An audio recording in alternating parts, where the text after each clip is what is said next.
Mahal. Pera o bayong? Pera na lang. Pera? Pera? Oo. Gusto mong pera? Oo nga. Dahil mukha kang pera?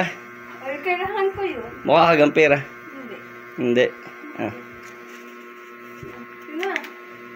Tumama pala ako, di ko alam. Ito mama, maniwala ako. Oo. Baka hindi bayad sa mga utang Tingnan mo mga kamangyan. Basta pera, yung mukhang pera. Oo.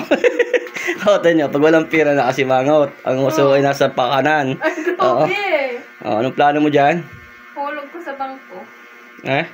Hulog ko sa bangko. Bangko. Ayan. Ano? Saan nare? Hindi, bibili tayo ng anak. Makakabili ka. Oo nga. Walang nabibili. Meron daw doon bata sa kabila. 3 gigs abutan. Ano walang batang nabibili sa Hindi ko na yung bata. Ayan.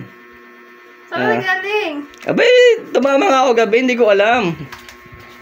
Talagang bilang na bilang. Wait nga lang, titignan ko ang tumapat. Hindi, tutok-tokan kita. Alagang plano mo dyan sa 8,000. Ano? Ihulog ko sa bangko. Ba't ilagay ng bangko? Ayan, STL. Ah. Pag hindi to, tamo ha. Eh, pag tumama, kukunin ko yan.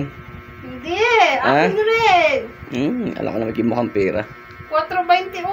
Oo. Oh. Ay, tinayaan ko yun. 4.23 naman data yan mo. Oo, eh, pagsama ko 4 tsaka 21. Kalokohan. Tama. Abot, naman ang essay ng taga Bicol. Basta pera. Mukhang pera. Siyempre, kailangan to. Saan yan? Ay, hindi. Ha? Akin to.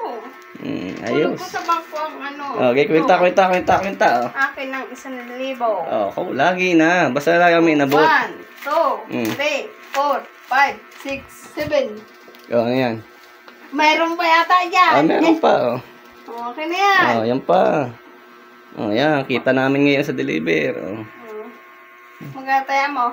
Kita mo. Hindi naman tumama. Kapal mo. Sa ating may linya, pinapapaltala ng bari at magtitinda na sa lemery. Ano yan? O, yan ang kayo. Yan kaunti.